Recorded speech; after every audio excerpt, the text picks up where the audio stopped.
This is part 3 of the Milk for New Believers series. I wanted to continue with Matthew chapter 5, verses 11 through, I don't know. I'm just going to go with the Spirit here. So, again, how are we to be? To obey the Lord and do His will out of love. What is He telling us to do? So, the last part of the chapter 11, or not chapter 11, chapter 5, verse 11. Blessed are you, men shall revile you and persecute you, and shall say all manner of evil against you falsely for my sake. And rejoice and be exceedingly glad or happy, for great is your reward in heaven, or in the heavens. Great is your reward in the heavens for being persecuted, because you're living according to what Jesus said. You're Jesus' words. And so, when you're persecuted because of that, you've got a great reward in heaven. If you're not persecuted, then maybe you're not serving God. And it doesn't always necessarily mean that, but the brighter you shine the Spirit of God, the greater darkness around. The contrast is more, or the darker the darkness, I should say.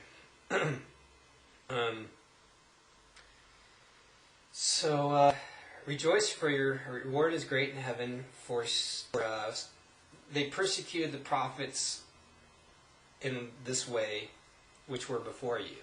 So, you read all through the Bible, the servants of God were not popular with everybody around in the world.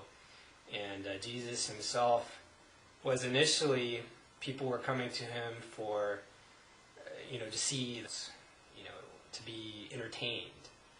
But when things started to happen, where the people's faith would be tested, and they saw that Jesus wasn't going to take over as like a worldly ruler, a king in the physical sense, they basically turned on him and left, and he was crucified. So if the Son of God, our Savior, was not popular and was killed because of what he was doing, according to what his Father had him do, we're no better. You are the salt of the earth. If salt has lost its savor, where will it be salted? It is then for nothing, but to be cast out and trodden underfoot of men, trampled on. So, what does salt do? You put salt on a wound and it burns. It aggravates it. It's uncomfortable. The wound is the world, and we're the salt. We're going. It's a good thing. It's a preservative, but it can be an aggravation to the flesh. Salt losing its saltiness,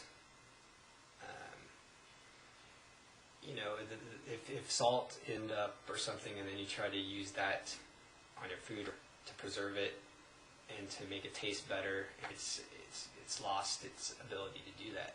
So, salt or new believers can fall away. That was evident in one of Jesus' parables of the seed being sown in a different ground. And I can go over that at another time. But,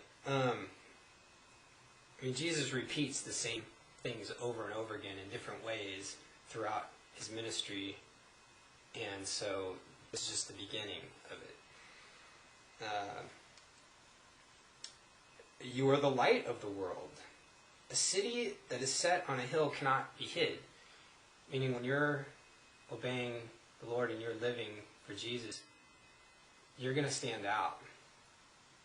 It's like a city at night on a hill, and the whole hill is dark around it, but at the top there's all of this bright light that everybody sees all around. People are going to notice. It's not something hidden.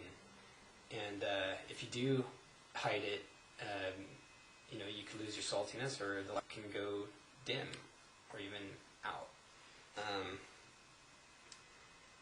Neither do men light a candle and put it under a bushel or a basket, but on a candlestick, and it gives light to all that are in the house. Let your light shine before men, that they may see your good works and glorify your Father which is in heaven. Do not think that I am come to destroy the law of the prophets. I am not come to destroy, but to fulfill.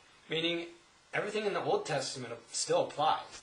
There's nothing in the Old Testament that is against what Jesus was telling the people to do.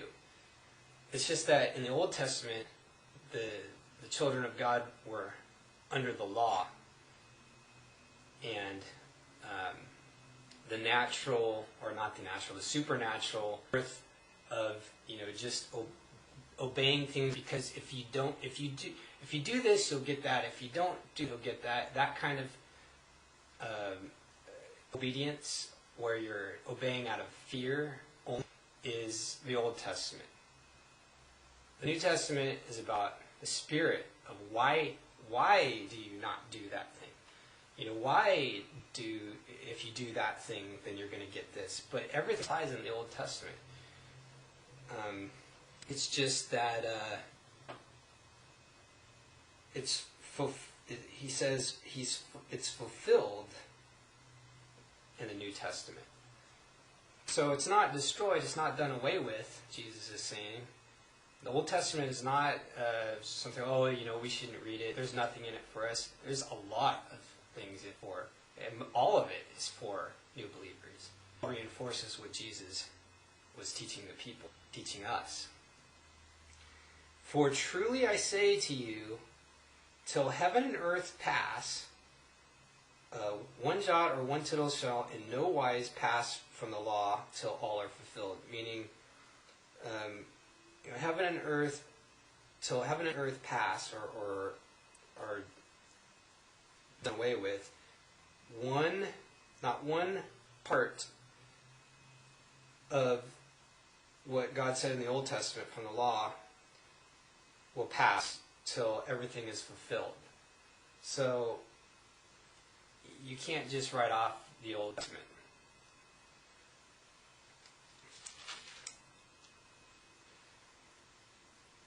Whoever therefore shall break one of these least commandments, and shall teach men, meaning the Ten Commandments or the Deuteronomy, what God said in the Old Testament that the children of Israel were to do. Jesus is saying, wait a minute, you still have to obey all commandments and stuff, but it's why you're doing it now. You're doing it out of a deep change. It's a change in your spirit with the Spirit of Christ, and now it's being done out of love and not coercion or I'm scared this is going to happen or that's going to happen. So whoever therefore shall break one of the least of these commandments and shall teach men to do, so shall be least in the kingdom of heaven. But whoever shall do and teach the same shall be called great in the kingdom of heaven. So everything in the Old Testament still applies, but it's a hard issue now. It's not a by the book type of thing.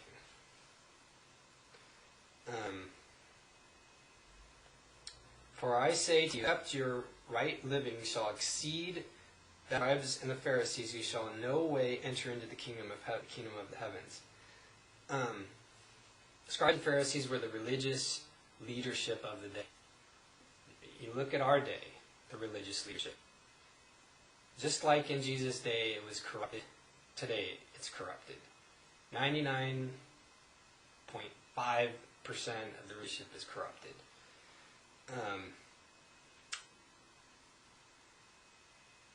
You have heard that it is said by them of old, you shall not kill, and whoever shall kill shall be in danger of judgment. Now, in this translation, thou shalt not kill, and whoever shall kill, that word should actually be murder. Thou shalt not murder, and whoever shall murder shall be in danger of judgment. That was one of the 10 Commandments, thou shalt not murder. Okay. But I say to you, now Jesus is going to talk about the heart, going deeper, and it's the spirit, the impetus or the beginning of why somebody would murder, not the actual act itself, which would be kind of the law. It would be the law. It's the physical action. If you do that physical action, it's physical punishment. But I say to you that whoever is angry with his brother without a cause shall be in danger of judgment. And whoever shall say to his brother, Raka, which means vain fellow, you shall be in danger of the council. But whoever shall say, you fool, shall be in danger of hellfire. Therefore, if you bring a gift to the altar, and there remember that thy brother has anything against you, leave that gift at the altar and go thy way. First be reconciled to thy brother, and then come and offer your gift. So he's saying in this, the law said, don't murder, in the 10 Commandments. And Jesus is looking at the spiritual aspects of this. It's like if you're even angry with somebody else, then you need to stop and go to that person and make things right. Why are they angry? Why are you angry? It's like just stop being angry at them. Be at peace. Go and make peace with them. And then you can better serve God. But if anger enters a believer or a person that doesn't believe, it doesn't matter. That spirit of anger can fester and become and bring in a spirit of murder, and then the person or whoever would commit the act of murder. It's a spiritual issue, is where it starts. Everything that happens in this physical realm happens as a result, or as a beginning with the spirit realm. So Jesus is saying, stop it right there, And there's a lot of other passages throughout the New Testament, and that speak to this. Is that bring your thoughts captive if they're against God's word. Capture them in your mind and put them out of your mind by forcefully rebuking them. And in those days, they would have to bring a gift to the altar for sacrifices in the Old Testament, and during Jesus' time as well. And so this is what he's referring to. But he's saying, don't bring a gift to God if you're angry with somebody, anybody. Don't be, going to church and thinking God's going to bless you if you're angry with people. And then he goes on to say, agree with your adversary quickly while you are in the way with him, lest at any time the adversary deliver thee to the judge, and the judge deliver thee to the officer, and thou be cast into prison.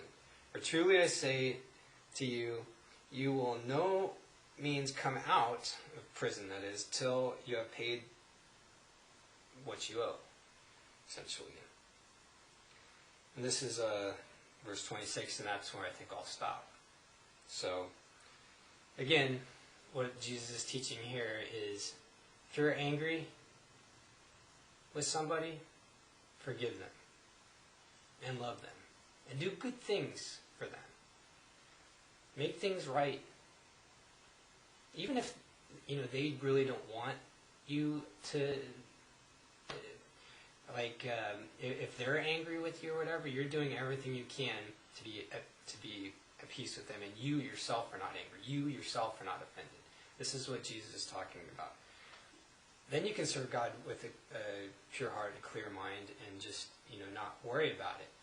If other people are upset with you and stuff, you've tried to make peace with them, and if they don't want anything to do with it, then that's their choice. But if they turn around and come back to you, you don't forbid them and you don't reject them. You don't say, well, I'm not talking to him anymore. So,